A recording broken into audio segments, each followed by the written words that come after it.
Hey, what's up, everybody? I'm Marcos Villegas, and the man to the left of me is Oscar Valdez, being joined via Zoom in Mexico as he returns to the ring, coming up on ESPN July 22nd against Jayson Velez. Oscar, man, I haven't seen you in forever, dude. How are you? How you been during this whole time? Well, I've been good. It's being as safe as I can due to all this pandemic. We've been in training camp pretty much since January.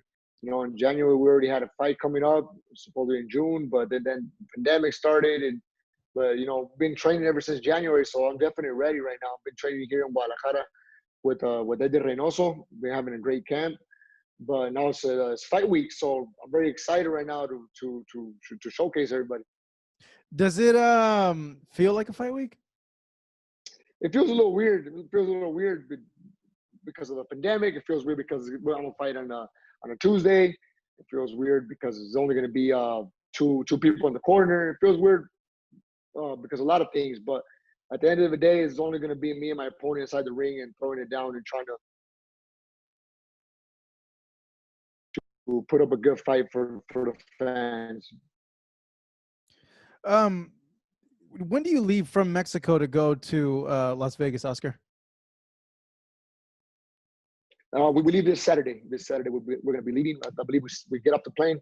We get a COVID test. Then we go into a bubble, and then we have another COVID test. But yeah, we're going to leave this Saturday. How do you feel about that? Leaving so close to the fight. I know usually, fighters in general like to get to where they're fighting like a week in advance. Like, how do you feel about leaving so close to the date of your fight? I like leaving. I like staying here as much as possible and leaving a little bit close to a fight because I feel more comfortable training here. I like being. I got the routine going every day. Wake up, get a coffee, go train, come back, then go run. So once we're over there in the bubble, it might not be the same, to all these problems. So I'd rather stay here and go already to Vegas, already very close to weight, and is just ready to wait for the weigh-ins and pretty much just then fight. So you said you've been in camp pretty much since January, man. That's we're in July now, man. How's that been like? How were you able to pace your rest so you're not like overtrained? I mean, I love training. I love boxing. It's not so hard for me to stay in camp, and I pretty much everybody's been in camp right now because of this pandemic. You're supposed to stay home, so staying home and training camp is not so different for me because when I'm in camp, I literally don't do nothing but to go to the gym, then come back to the apartment, then go to the gym, go run, go to apartment, and that's what it's been like since this pandemic started. So we started in January. Started hard. The pandemic started. We slowed down a little bit. Kept on training, but staying home, staying safe because obviously we don't want to get infected and infect our loved ones, our families, our grandmas, and then we went back to camp. So that's when we were able to manage it. Not work too hard always because it's not so good always to train at 100%. But yeah, we started off hard. We slowed down a little bit, and we picked it back up. And right now, I feel in great shape and ready to step in that ring. How's this all been in Mexico? Like, how's your guys' COVID experience been over there in Guadalajara and all that?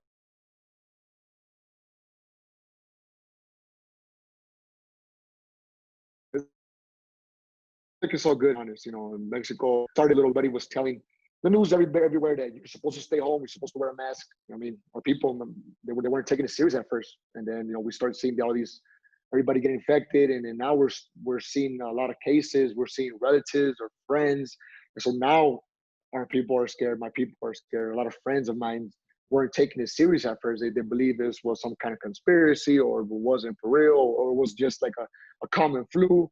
So it got bad. It got very bad, and even to this day, I still see a lot of people all in the streets. A lot of people without masks. So it's been. I'm not only focusing right now on fighting Jayson Velez. I'm focusing on not being infected with this virus. So it's been two fights right now, because right now I go out to run and I gotta be very focused on not seeing any people. Some people recognize me and they ask me for a picture, and then you can't say no. So it's like you got to take a picture with a mask on, and then you got to go to the gym. And once you go in the gym, you got to get disinfected. And then once you hit the bag, one of the guys has to clean the bag. So it's been very different. It's been very different. All of this pandemic, it's not looking so good for my people. But hopefully this vaccine comes out soon, and or we start seeing people actually staying back at home and staying safe, because we hate to see people die over this virus. Why did you make the decision to have this camp in Mexico? Why not come back over here in the U.S. Where you've had a lot of your camps at? The main reason was because they were going to close the border, and we didn't know what to expect. Once I started hearing that everything was being canceled, and I heard a rumor that we're gonna shut down the border, so I had to come back to my family. I didn't want to be stuck in the United States and having my family back home in Hermosillo. So I went back home. Stay safe, because I imagined the worst. I imagined stores being shut down, and then people were gonna start looting or vandalizing and then breaking into houses. So I had to protect my family. That's the main reason why I went back. And then also Eddie's from Guadalajara, obviously. So Eddie went back to Guadalajara. Everybody came back home, and everybody's from Guadalajara, from Mexico. So it was actually easier for me to come back home. If we were to stay in San Diego, I would have been way apart from my family for more than 4 5 months. I think we made the perfect decision to come back over here, protect our families, at the same time protect ourselves, and at the same time stay in shape, stay training, and that's what we've been doing over here. You should have asked Eddie if he could have let you borrow Canelo's plane so you can come back and forth, back and forth. I would have been nice. I would have been way safer. I'm very paranoid. I need a fight. I want to fight. I'm like I said, boxing is my world. I love boxing. I love stepping in the ring. And I've heard cases like world champion Jermaine Harry, and I feel bad for him. He's a great guy, and 2 times already his fight got canceled because of the COVID-19, and it just sucks. I feel bad for him, because people don't know the effort that every boxer puts in the gym to work hard, to step in that ring, and now this pandemic comes, you come out positive, and you fight trash. We don't got time to lose right now. Like I said, I've been training since January. If I were to get infected, it will throw all my plans away, because I've been working so hard for this fight. So I've been very paranoid. Everybody we stab, we're cleaning. So now I'm very paranoid to go to the airport, and then from the airport, it's a long flight from here to, I believe it's going to be Phoenix, and then Phoenix, Las Vegas. So it's going to be it's going to be a long trip for me. Very scary, because I don't want to touch nothing. I want to fight. I truly want to fight. And like I said, the world is not the same without boxing for me. Man, that's like an extra fold into the mental aspect of you coming into this fight, man. I had no idea that something like this, and this is what fighters that are fighting right now are have to deal with, man. It weighs on you a lot, I could tell. Yeah, fighters right now can't just only think about training and making weight. We got to think also being safe and not being in contact with everybody, which is pretty, people might think it's easy, people walk up to you and say, hey, ¿qué onda, photo? All right, cool. But then it's like, man, I don't want to tell you no, and I'm not going to tell you no. So we take a picture, and it's like, was he infected? Was that guy infected? Who's this new guy who walked in the gym? What about my sparring? Is my sparring taking care of himself? Has he been getting quarantined? So it's, even though you're taking care of yourself, there is a lot of risk. You're taking a lot of risk sparring. You're taking a lot of risk going to the grocery stores. You're taking a lot of risk going to fill up gas tank. So it has been a very different training camp, but at the same time, the same, all being focused, give it 100% the gym. That's been there 100%. Have you been okay? If you were to compare this camp in terms of like your conditioning and how you prepared to say the camp that you had prior when you had the fight with Adam Lopez in November, or other camps, would you say it's at the same level, or because of what's going on, it hasn't been able to be at the other level of before? Yeah, it's been the same level. I can't say no. I would truly believe it's the same level of training camp, but it's just a little bit more stressful when it comes to like watch out what you do. Or did you walk in the house? You got to spray yourself everything. Take off your clothes, put it in the washer. So in those cases, and I got a good team also. You know, I got my cousin Bubba, who's a lot of people know him. He's a he's a perfect guy for us to be having in a training camp because he takes care of everything. You know, maybe I might slip something. Like if somebody walks in, he'll spray him down, or he's always cleaning, being extra careful because, like I said, we all want this fight. We all want to fight. We all want to stay active and just keep on improving, keep on winning, keep on winning. Sooner or later, this pandemic is going to end, and you know, once it ends, we're all going to go look back and be laughing at how this training camp was a little crazy, just because we're taking extra care of each other. Once it ends, I'm going to the bar and the strip club, man. I don't care. I'm going crazy. I'm going to the beach. I can't. My favorite spots is going to the beach, and I miss going to the beach and taking the family, going and relaxing. But right now, very focused on the fight, and then that will come in the future.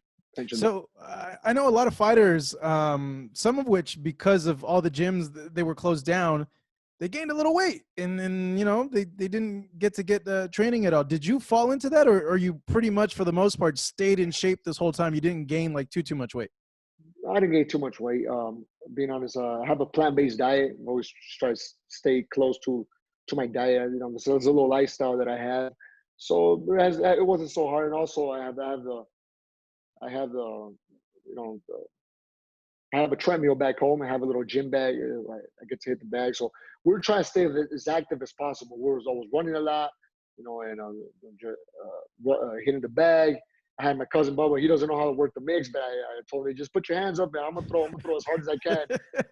Just doing everything I can to maintain active. Because I was going crazy in the house. I can't imagine how people do it in jail. I was in my house and I was going crazy with my family. We're all going crazy because we can't go nowhere. So several times I did escape to my ranch back home because obviously there's no one at my ranch. I couldn't have no contact with nobody. So everywhere we looked at it as coronavirus is there, COVID-19 is there everywhere. But I know in my ranch it was clean. There's no people over there, so we will escape to my ranch and just train, go to my ranch, relax, and then come back. So you didn't have any like Netflix binges and just eating hot Cheetos and Twinkies all day? None of those days or nights? Yeah, well, yeah, we had a lot of those. A lot of time, man. A lot of time. What to do? You're staying back home. We would train for an hour, and then we got a lot of more hours to go. Staying with the family, and we watch some Netflix series, and just go with my animals a little bit, and just trying to take advantage, trying to stay focused and active as possible. Yeah, I saw you put out some videos. You were Oscar Exotic there for a little bit. That's what this pandemic is doing, is making me do TikTok videos. Yeah, TikTok. Well, as long as you're not like on the couch just eating Cheetos this whole time, Yeah. I mean, we're trying to get the best out of it. We can't be, like I said, I'm a very positive guy. With the family, with my friends. I don't like being sad or grumpy. We just have some fun. Let's do something fun. Let's train. Let's do some exercise. Let's have a healthy lifestyle, and let's laugh. Let's always have joy in the house. Let's always be playing about something, joking around about something, and just live a good life. Steve's good, by the way. He's back at the ranch, right? Oh yeah, Steve's good. Steve is eating better than you and me put together. I bet he is. High protein diet for Steve. Oh yeah, he's good. Like I mentioned, your last fight was back in November. You fought Adam Lopez, and you got a little bit of a flack for that fight, man. What'd you make of that flack that you got based on that performance? Being honest, I don't really care what people think. I wasn't impressed with myself. I wasn't satisfied with myself. That would happen, shouldn't happen. Those are learning experiences. What happened, because I learned that I cannot get confident, not even for 1 or 2 seconds, because being confident for 1 or 2 seconds could be enough for my opponent to catch that mistake and put me in the canvas. And that's exactly what happened. All due respect to Adam Lopez. He's a great fighter. I have much respect for him and his father, who passed away. He was a great friend of mine. I have nothing respect for him. But I truly believe that I'm a way better fighter. I'm in a way better level than he is. Like I said, all the respect. I hate saying this. And it shouldn't happen. The canvas is being conflict for just like, and got angry the whole fight. I was I wasn't focused. I was trying to get focused a little too much. I was trying too much. And thank God we got, yeah, maybe. But that's what the referee's supposed to do. He's supposed to take care of a fighter. Maybe the referee saw something that all the other people didn't see. You know, I do believe he was hurt, and I think that eventually I was gonna stop him. But you know, that's in the past. Thank God I won the fight. Like I said, much respect to Adam Lopez. He did a great fight. His last fight. I do believe he's gonna be up there. He could be a world champion without a doubt, and hopefully he does. I wish him nothing but the best.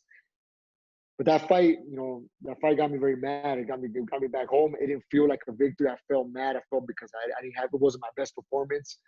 I want to keep on improving every fight. I don't want to go down. In that fight, I felt like I didn't show nothing. So now coming to this fight, I'm very focused, proving not to the people, to myself, that I am a better fighter. That I am improving. That I am doing that giving the 100% in the gym is going to show. Is going to show improvement inside the ring when I'm fighting. So that's my main goal right now. I'm stepping into a ring with Jayson Velez and giving it my all and giving the fans a good fight. Yeah, because I know after the fight, a lot of people are like, "Whoa, man, Oscar's not improving. You know, he's going downhill." And you mentioned it; you weren't happy with that. That you're looking at this fight as an opportunity to prove people wrong. With that, you know, I think this fight with Velez never having being stopped ever in his career. I would think, you know, if you are able to do that, that certainly would be the statement that you're looking to make based on what happened in the last fight. Oh yeah, definitely. That's always an option. That's always the best move. You know, if I were to knock him out, that's like the highlight of everything.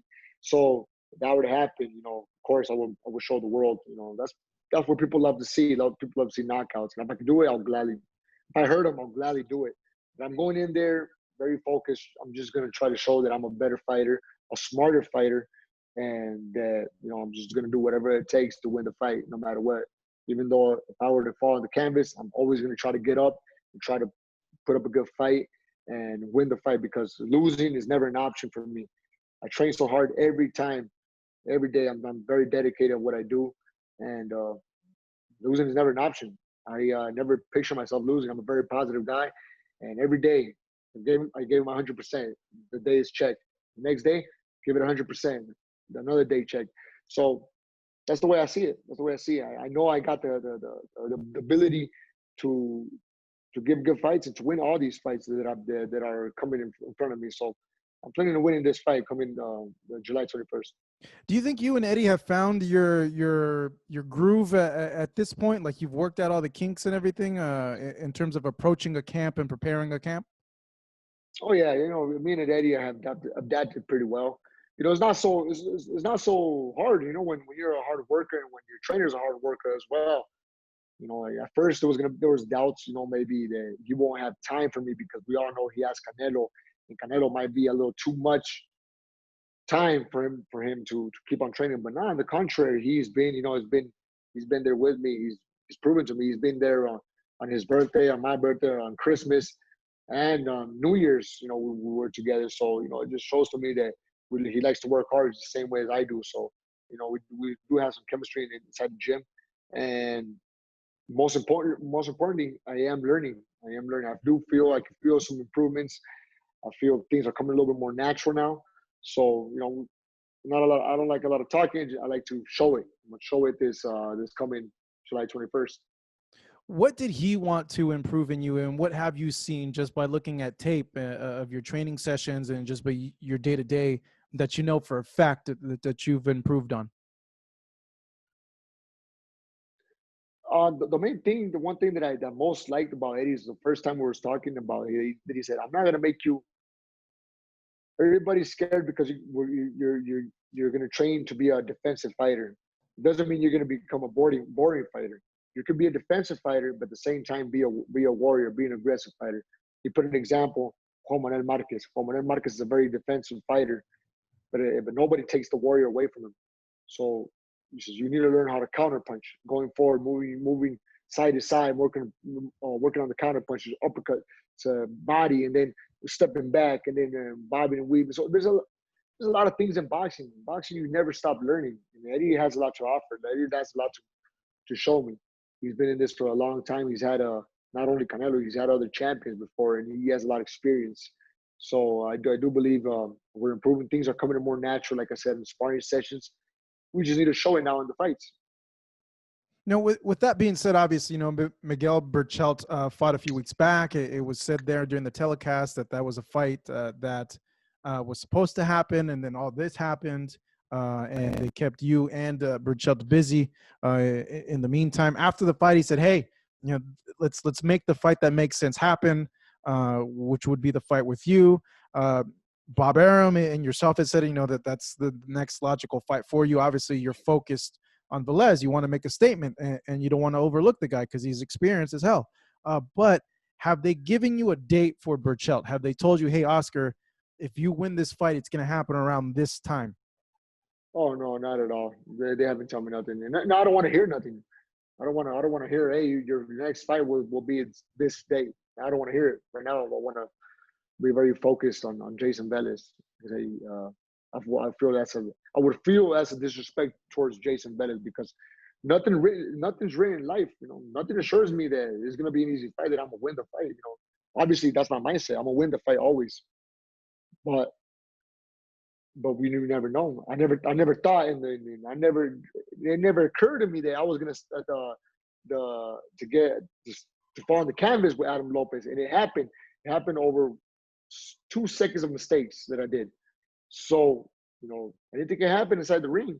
So never, Jayson Velez, I'm taking him very seriously. I need to win that fight I need to win that fight first, then to be concentrated for Adam Berchelt. So I definitely want to fight with Adam Berchelt. That's something that's been in my plans. But once they mention Jayson Velez, Adam Berchelt's up to the side, and right now I got Jayson Velez in front. That fight happens, you feel, in Mexico or in the United States? Anywhere. It could be in China, and as long as I you can't have it in China. You gotta have it either. Oh, no. You gotta. No. I take that back. China's too scary right now, man. Too much coronavirus. Let's take that.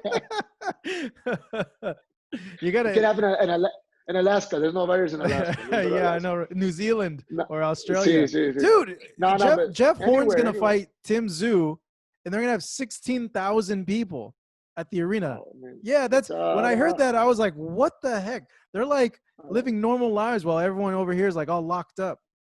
I don't know, man. I don't know. I hear a lot of people saying it's a conspiracy theories, this and that, and but at the same time, I have proven a lot of people that I know, friends, that their loved ones have passed away due to this. So if it's man-made or not, or the government or this and that, a lot of things go into their minds. The virus is real, and the virus is killing a lot of people. So scary, and I hope everybody takes this very seriously. I was watching the news, everybody protesting back in California and everywhere, and I was like, thank God I'm not there. Man, Huntington Beach, they're a little crazy over here in Orange County. Man, and I'm just glad I'm back here with my family, taking care of them, because that's my life, and I want to protect them for everything.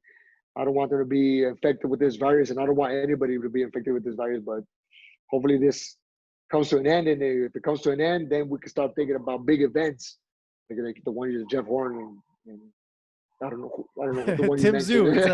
Tim Tszyu. No, it's a lot of people don't know about him yet over in the United States and Mexico. Tim Tszyu is the Costa Tszyu's son that's fighting Jeff Horn. Yeah, man, he's coming up now. Crazy.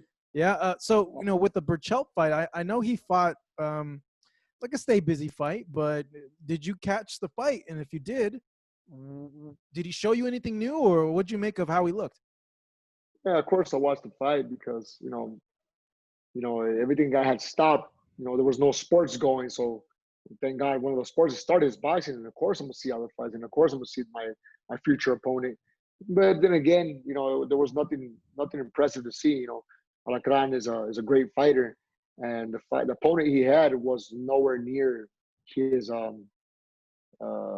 his level.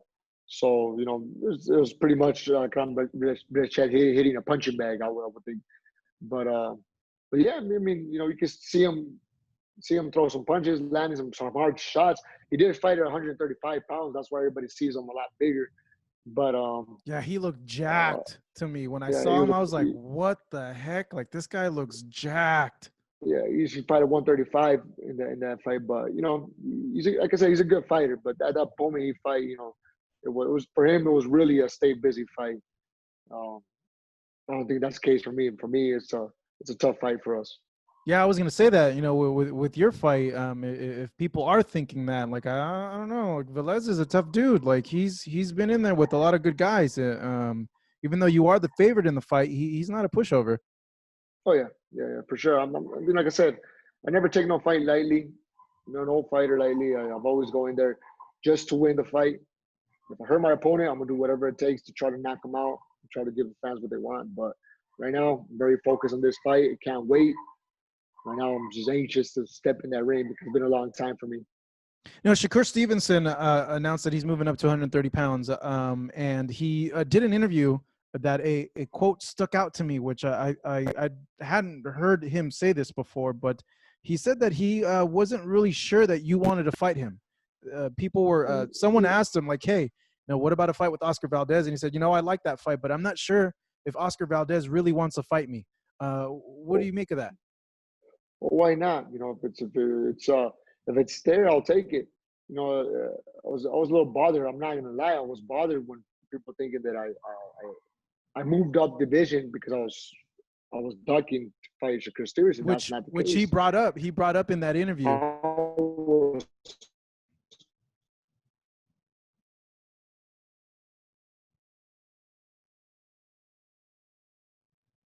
Everybody seeing me in camp, everybody fighter, and everybody closer to my camp. No, it was very hard to me being a 126 for almost whole career, my whole career, to obey, to listen to my body. No, I've been boxing ever since I was 8 years old. I ain't scared to fight nobody. And what more can I prove? Trying to face a guy like Alacran Berchelt, I personally think Alacran Berchelt is a way tougher fighter than Shakur Stevenson. He's a harder puncher. He's a natural 130 pounder. He's knocking all these guys out. So why would if I was scared of fighting somebody, people would think I would be afraid to fight Alacran Berchelt. I'm not scared to fight no fighter, especially if scared to fight, Shakur Stevenson. Um, he's a great fighter. He's a great fighter, great technical fighter. He's Olympian, silver medalist. He's a great fighter. Nothing bad about him. But right now, I got Jayson Velez, and once I fight Jayson Velez, if everything happens like planned, like the way I want it, like everything's coming positive, which is I win Velez, then we fight for the title, win the title, and then if he's right there, I'm pretty sure he's gonna be mandatory. Well, let's fight Shakur. I have no problem. I truly don't have no problem fighting anybody. I just want to fight. Setting the record straight, then you no ducking. You're more than welcome to have a fight with him. Yeah, I saw that out there, and I was like, wait, what? That don't even sound good to me. Like like I'm scared of fighting somebody ducking. Like, no, man, I would never do that. Like, I'm not scared of fighting no fighter. I'm serious. Now you're in a division that's super stacked, and the four champions in your division: Herring, Santa Cruz, Berchelt, and Joseph Diaz. If you had your pick of like ranking who you would like to face in order, what would be that order? Obviously, first will be Alacran Berchelt, but from there, it wouldn't really matter. All I would want is a title shot. I would gladly fight Joseph Diaz. He's a great fighter. I've known him. We fought in the amateurs. He beat me in the amateurs. I think it will be a good fight night. Everybody will love that fight. Joseph Diaz likes to go forward and give a good fight for people, and of course, I would be in there with them, trying to give everybody a good fight. So of course, I would want to fight Joseph Diaz. Jermaine Harrington as well. Any of these champions. Jermaine Harrington is a great technical fighter. He likes to stay in there and brawl it out as well. So of course, Jermaine Harrington, I would love to. I wouldn't have an order as long as whoever would give me the chance. Which I think all of these fighters, going back to Shakur, somebody's ducking. I don't know a fighter out there who's ducking other fighters. At least in my division. I don't know, maybe in the 147s and all that. I don't know. But if you ask Jermaine Harrington, I think Jermaine Harrington. Wait. Who's ducking at 147? I don't know.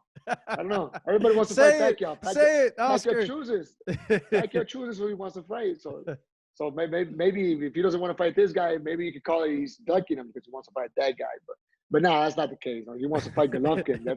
He's crazy.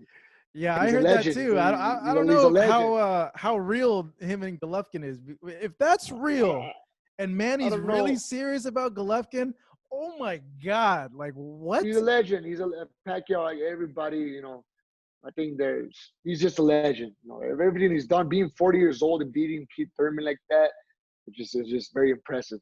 Pacquiao, for me, will always be the legend. No, man, he's once in a lifetime. We're never, ever going to see a guy like that again, at least for as long as we live. But going back, Jermaine Harrington, if you ask him, of course you want to fight me. If you ask Joseph Diaz, of course. If you ask Rene Alvarado, if you ask all these fighters, because we're fighters. We've done this our whole life. Ain't nobody scared of fighting nobody. I think if, especially if it makes sense, like if there's money involved, of course, it's all taken. Let's take the opportunities. Let's take advantage of our youth because one day we're gonna be old and I don't want to be one day old and say, what would have happened if I would have fought Alakram Bichet? Who would have won? And then he's gonna tell me I would have won, and I would have tell him, no, man, I would have beat you. And then I would regret that our whole lives. So if it comes in the future, of course I'll fight him. Of course I'll fight Shakur Stevenson or Jermaine Harrington or Santa Cruz. Anybody. We're fighters. Like I said, that's what we love to do. We love fighting. I know fans bring it up a lot. Me personally, I don't feel like fighters are scared to fight because that's what you guys do. You guys fight. You've been fighting your whole lives. Like it's whatever for you guys. That's what you get paid to do. But fans do bring that up. Like a certain fighter is scared to fight a certain fighter. You being a fighter, and you now tell me that if from what you're saying, fighters aren't scared to fight fighters. Then what is it that makes it so that certain fighters don't ever get to fight other fighters? In your opinion? My opinion on that is that Mayweather is the one to blame. Mayweather brought that. You got to be undefeated to be great, and I don't believe that. You got Julio Cesar Chavez, you got Muhammad Ali, you got Mike Tyson, you got Marco Antonio Barrera, all these guys, Sugar Ray Leonard, they all had losses, and everybody considers them legends. But then Mayweather comes and he was undefeated. Obviously he's the best one, the best out there, and you put that style that you have to take care of your undefeated record. So everybody's now afraid to lose undefeated record because with 1 loss, 2 losses, 3 losses, you're not worth the same. People you're not going to get paid as well. So people are, okay, he's too much of a danger. I don't want to fight him. I want to fight him. But like I said, for us, that's not the case. It's not the case. We want to keep on fighting. We're not getting paid like the welterweights, like the heavyweights. We're getting paid what we're getting paid. And if it's a lot, if it's not too much, at least we're getting paid something. That's the way I see it. It's my job. It's the way I put food on the table for my family. So if it's that doesn't have to be something crazy. But as long as I'm working, as long as I'm fighting, I'll be good. I'll be good. I think that's the main reason. Mm-hmm. You brought up on a good point though that I think we don't see happen in MMA where there's fighters that have 10, 12, 13 losses and they're still in huge big profile fights or the fans don't shit on them, and that's not so much the case in boxing when a guy maybe has 6, 7 losses and a fan looks at that guy and goes, that guy's washed up or he's not any good anymore. I think, in general, like you're touching. Just because a guy, a boxer lost doesn't mean they're not a good fighter. You know, when you're fighting the elite, you're going to lose. Exactly. You could just be having a bad day. If you were to fight that same guy 5 times, you could win 2, he could win 3. That's what happens when you face elite competition in any sport. You got the perfect example. You got Manny Pacquiao has several losses. You know, and he's still to this day beating a lot of fighters. You know, young, talented fighters, and there's a lot of cases like that. But you know, most like Roger Mayweather said, and most people don't know nothing about boxing. You can say it. Say the real saying. Nah, I'm not saying that. I'll get in trouble by my mother. Okay. Well, good stuff, Oscar, man. Hey, it was really, really good chatting you. You against Herring, Berchelt, Diaz, Shakur. I would love to see it. I think, you know, really Santa Cruz would be like the marquee name in that division, because at 130, he's the biggest name there. Oh yeah, I think without the biggest name without doubt. But is he the toughest one? I don't think so. You know, I think Jermaine Herring has a big chance beating him. I sure do. I think Jermaine Herring has beaten him. So is Joseph Diaz and Alacran Berchelt. The toughest one is Alacran Berchelt. So, but then again, you know, you never know. Santa Cruz has been beating a lot of guys. So that's the beauty about boxing. You never know. You never know who's going to win. So that's why it's the beauty of the sport. Good stuff, Oscar. Thank you so much. Really appreciate this man right here. Oscar Valdez returning to the ring July 22nd on ESPN against Jayson Velez. Hey, Oscar, have a good trip to Vegas. Hope you're not too stressed out over traveling. And stay safe, my man. Stay safe.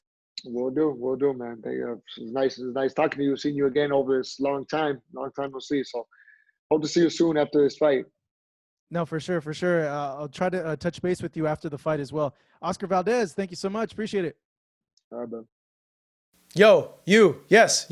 Thank you so much for watching this video, and make sure to subscribe for more videos of your favorite fighters over here on Fight Up TV, and give us a follow online as well at Fight Up TV on Twitter and on Instagram. We appreciate it, guys.